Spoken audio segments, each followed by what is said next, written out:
Okay, I'm here with my friend Steve Fischer. He lives down on the south of Vancouver Island and does a lot of incredible stuff with mushrooms through the years. So I'm excited to learn a bit about what he's been up to. What is it that's your favorite mushroom to grow? My favorite mushroom to grow, I really like shiitakes. They're just so good and delicious and firm and yummy and yeah. Uh, And so do you grow them on logs? yeah, mostly on logs. Yeah, pretty much all on logs All on actually. Yeah, logs. yeah. And what species of log have you used for them? I've used oaks because they last the longest. You get Yes. the most time out of it and the most mushrooms, and Yes. then alder, of course. And I've tried on maple, but somehow it didn't work. But I only tried once. And Yeah. no, actually, sorry, I've tried on red maple, and that totally worked. And then I did it on Oh, broadleaf on the big maple, leaf. Yeah. and I wasn't successful with that one for some reason. Yeah, The it mushrooms didn't happens. want to. Yeah, it happens. No. Sometimes there's contamination in the log and stuff Yeah. too. So I have done it unlimited number of big leaf maples with success, Yeah.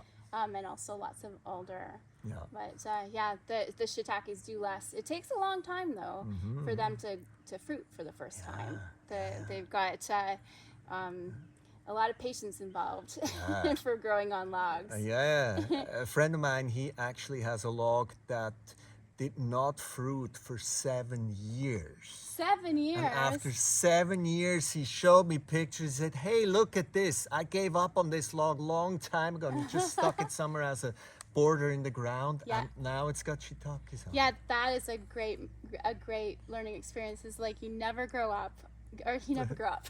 That too. You never give up on your logs. Yeah. And I remember the first time growing on logs, I would go down every night. It was my nightly activity with the headlamp on, look for slugs and look to see if there's any activity Yep. on my logs. Yep. And but that was like a year and a half before I got the very first shiitake fruiting on those logs, and so it's like, did I do something wrong? Is this gonna work? Yeah. But once they start to fruit, then they produce pretty reliably as long as you hydrate them and have a lot of humidity in the environment. So yeah, year after year. In fact, I moved here from Arrington with a few hundred shiitake logs in my U-Haul. Yeah, that's funny. that's what it's That's like when you awesome. love mushrooms, right? Yeah, exactly. We do weird things. They're wonderful. So what else have you grown Magical. on logs? Lots of oysters. That's kind of how I started. Like I did oysters, and I really got hooked when I got these big cottonwood rounds, and they were huge. And I had to make a ramp to actually put them on top of each other. So I made a totem Yeah. style cottonwood oyster mushroom totem, and it was absolutely amazing.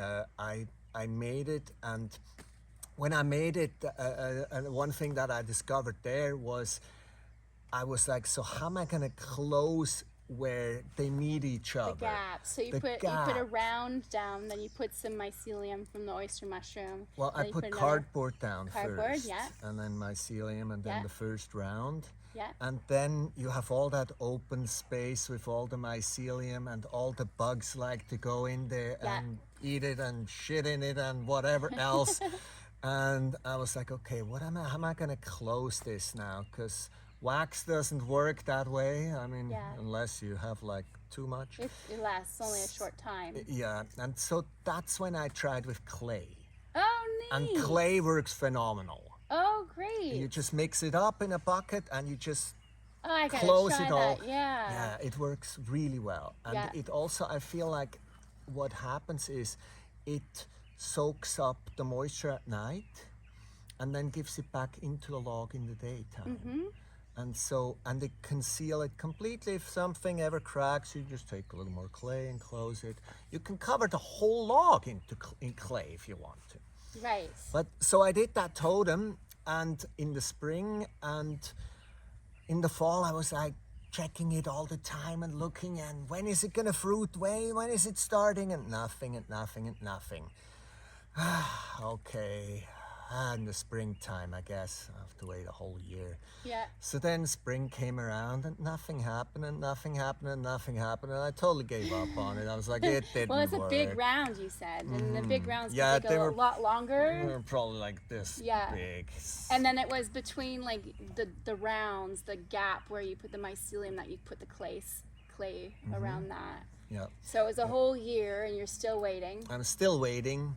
And then, yeah, spring passed and summer came and I had given up. I was like, it didn't work. And I didn't even water them or Yeah. anything.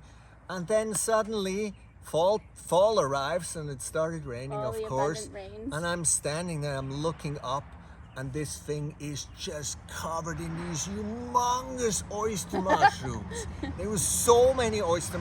I actually cut them all off and weighed it, and it was 30 pounds of oyster 30 mushrooms pounds. on that one Oh. thing, which was crazy. Wow. And the So- cottonwoods are a fast-growing tree, and kind of I would expect that they would, like, if that was an oak log, it might have even taken longer before you would got have some taken a mushrooms. lot longer, But yeah. then it would have lasted longer, right? Exactly. More years of mushrooms.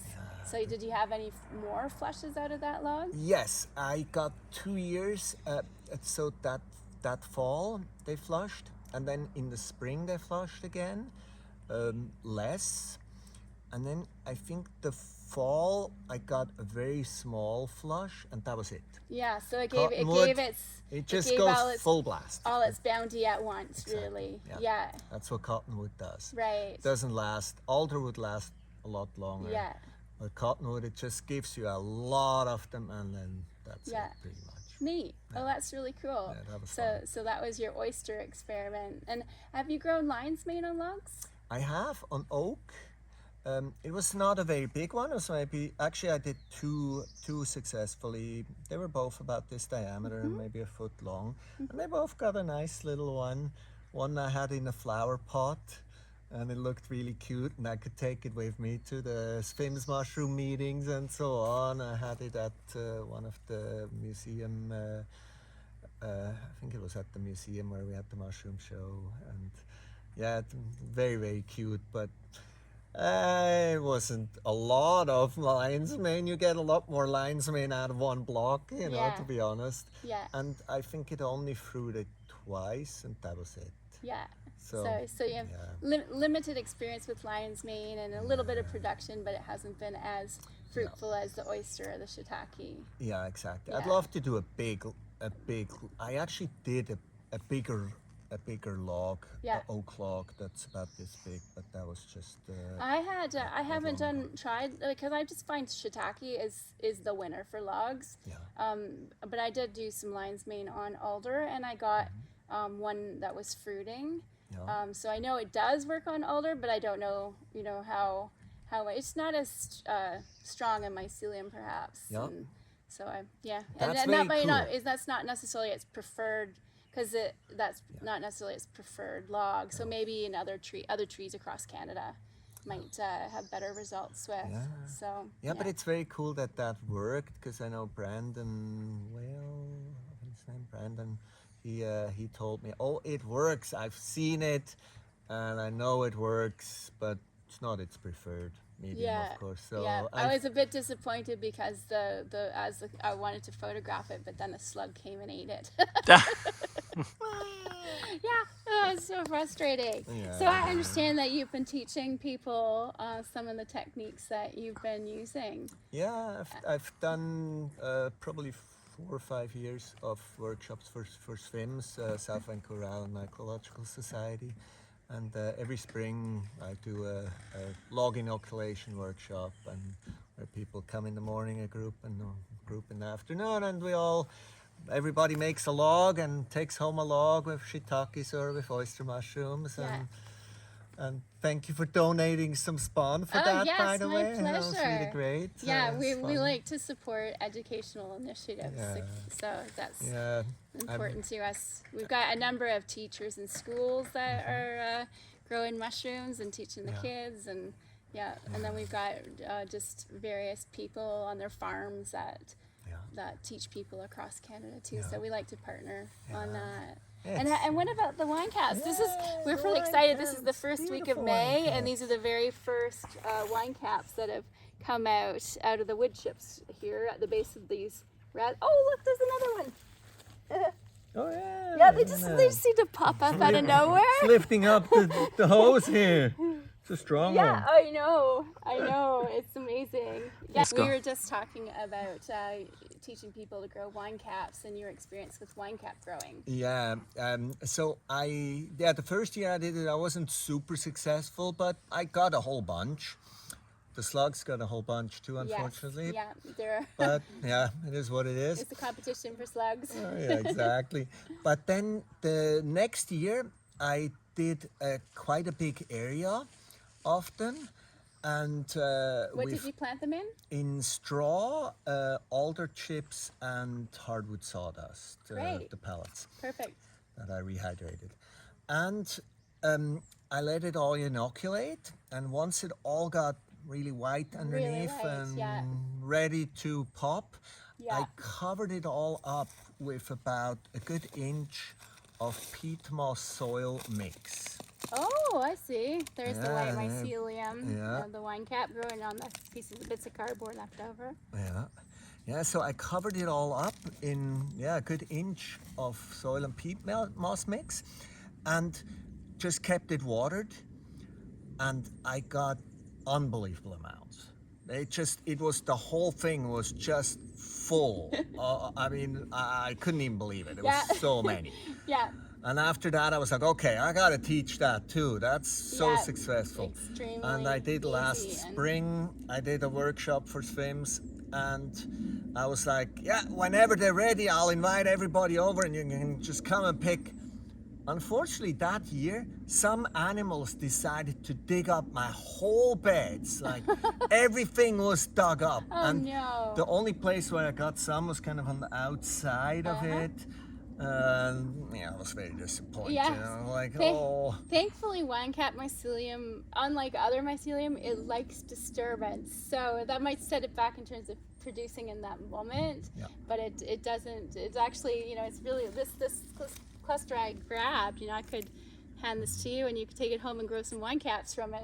It's just all you need is some mycelium and some. I'll take it. Yeah, absolutely. I'll give you a bag of spawn. But yeah, I know, because you got to spread the abundance, right? It's just incredible. I know. I had so many. I was giving them away to my neighbors, and my neighbor, she says, this is the best mushroom I've ever had. They are delicious. And my favorite is king oyster, which are a bit harder to grow because they're a bit more particular about their humidity requirements and their temperature requirements. But like I was saying, I stick kits on my discarded kits on my porch and just let them sit outside and see what happens. And I went out there the other day, and one of the bags, it was still, I cut a slit at the top of the bag, but it was still sealed, and there was an open air at the top.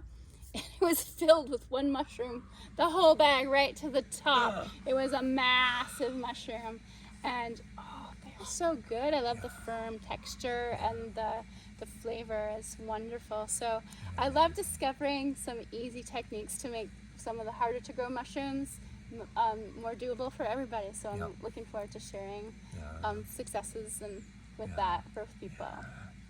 That's cool. So what would be for someone getting started in growing mushrooms, or someone just already has their a little bit of excitement for it and has tried some things? What would be your suggestions or advice? Well, definitely Kingstropharia it's very easy. That's another name for the wine cap mushroom, or the garden giant. Garden giant. Yeah, they got all kinds of names.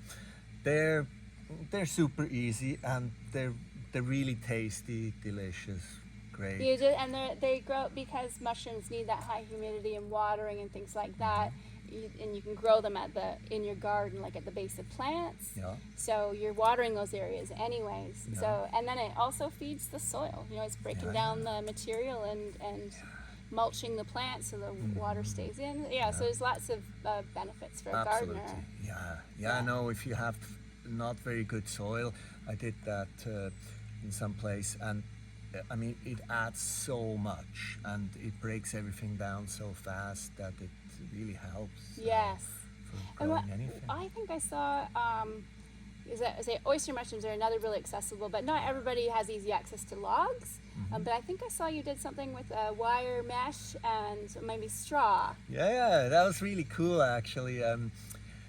So I did a base.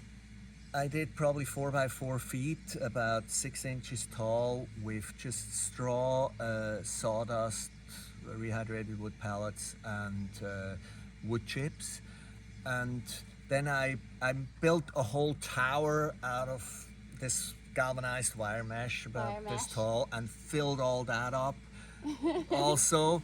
And they did pop out of there. But then the first flush that I got was all out of the tower.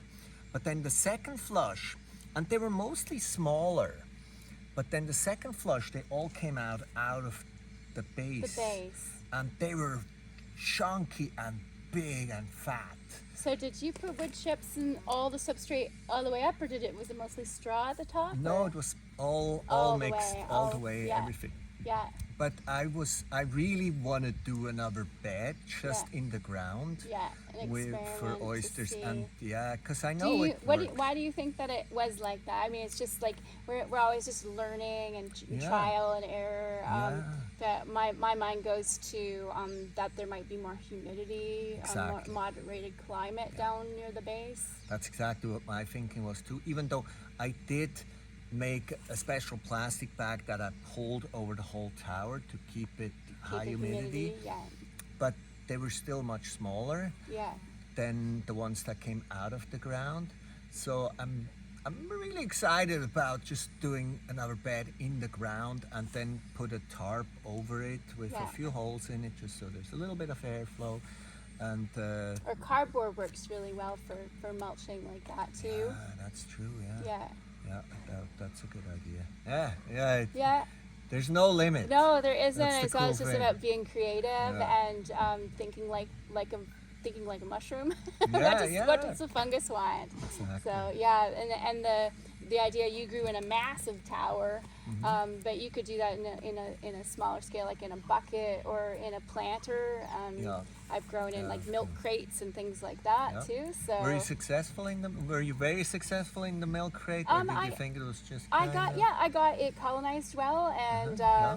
and it produced mushrooms, but it is like more airy, and Exactly. so it could dry out more. Yeah, that's what So happened with keeping the it ones in I a did. shade was an Yeah. important piece of it, and Yeah. Yeah, the ones that I did in like milk crates, they produced, but not that well. Yeah. Like buckets are amazing, actually. I mean, Yeah. you get so many. Yeah, out so you of just put buckets. holes around the buckets. exactly, But I think that's because it is more sealed. Yeah. Because it's so much about moisture retention and humidity to have success. So yeah. And that way, I think garden beds are great because Yeah. it's easy to keep those moist. Well, I'm so excited to have this time to connect with you, and you both as well. And I'm gonna send you home with two of our newest species. I mean, they're not new to the world, but they're new to us, and that's the black oyster, which grows similar to a king oyster that I was mentioning, but it's actually an oyster, like a Pleurotus oystriatus type. It's a special hybrid from somewhere in Europe. So. exciting. So it's really nice, and then the other one is our brand new one is Pio Pino. Have you heard of that one? I've heard of it. I've never tried it. Yeah, so that one's definitely one that you'd want to top fruit in a bag or provide the extra humidity for, because in my I had some trial kits in the fruiting chamber in there, and I cut an X, and I'm waiting for it to come out of the cut spot. And instead, in the part of the bag that was like folded over, it just tried to grow a million mushrooms in there. And I'm like, okay, clearly it's one of those ones that likes those high humidity microenvironments. So get it started at the top of the bag. Once you see evidence that it's making mushrooms, then you can cut the bag open and keep them humid. So yeah, it's beautiful. It's a really beautiful mushroom too. Yeah. So. Okay. Yeah. seen lots of pictures of them, but I've never actually tried them. Yeah. So do they grow in straw too? Do you know? Or do I they grow am in- right now. We've got it in sawdust and bran, and I would need to research that because, like I said, it's a new one, and I'm just Yeah, learning about it Of myself. course, yeah. I'm just thinking. I'm also assuming I can grow it in logs because it grows wild in Europe in logs. Ooh, okay. Yeah, so looking forward to that'd trying be that one as interesting, well. Yeah, Yeah. totally. Yeah, I was just thinking, I wonder if you could do like buckets and just do them like 3/4 so there's enough room on top. Yeah, at the top of the bucket and leave the they would bucket top fruit. sealed until it starts Yeah, to go, and then yeah. Oh, we'll have to try. So we're gonna look Thank you. forward to Steve's pictures, Yeah. and if anyone wants to take home some wine caps for dinner, you can have the first wine delicious. caps of the season. Yeah. Thank you. Send you home some scones so you can grow your own. Yeah. Oh, thank So, you, Jessica. yeah, thank you, and thanks really- for holding the camera. And, Yeah, you're welcome. recording And it. I really, really, really appreciate how you and Grow Mushroom Canada is so awesome. How, you know, most mushroom suppliers, if you have questions, you ask, good luck getting ever an answer and so on. And with you guys are so helpful, and it's really, really wonderful to have We somebody try, who's- absolutely. It's Yeah. I mean it's just important to me that people have success with growing, and so we do our best to answer every question that we can and provide resources and materials for that. So yeah, we'll keep building that library in between little moments of when we have time. Yeah. So yeah. Really great. Yeah. Thank you. Thank you. Thank you. Thank you for your beauty and resilience. You can hear it going squeaky, squeaky, squeaky, squeaky. All three at once. Oh, nice. And let's see, are the gills open yet? Flip them over. Ooh. No, they're still closed. Like these, well, those are it's just opening. Yeah, this one and this Number ones, hey? this one is closed still. Yeah. Oh, how beautiful. It's like flower. Oh, it's like a It is, face. isn't it? Face with a big nose. Pinocchio. Yeah, really cool. The cogwheel veil that's breaking Yeah. away, exposing the gills in there, and this one you can see the gray gills in there. Yeah, it's a very specific Big nose. It is. Grab Yeah, it. there's one more in there you can grab too, and yeah, and actually from the base of those you could grow as well.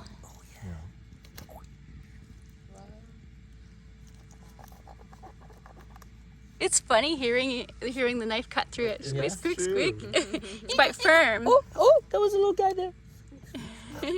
Little competition. Oh, I see someone hiding. Look. Is there a critter in there? Yeah. Yeah, that's the thing about mushrooms is they're popular with other critters, not just human critters. Oh, it's like a curling up. Ah, maybe tip it over and shake it out. Oh, there There you it go. is. All right, I gotta go find a new place.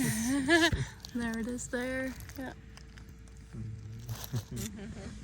Yep, having a little home there. Oh well, well you enjoy your mushroom dinner. And thank you, doggies on the porch, for being so quiet while we videotaped. Well behaved. There you are, eh? Yeah, they have been.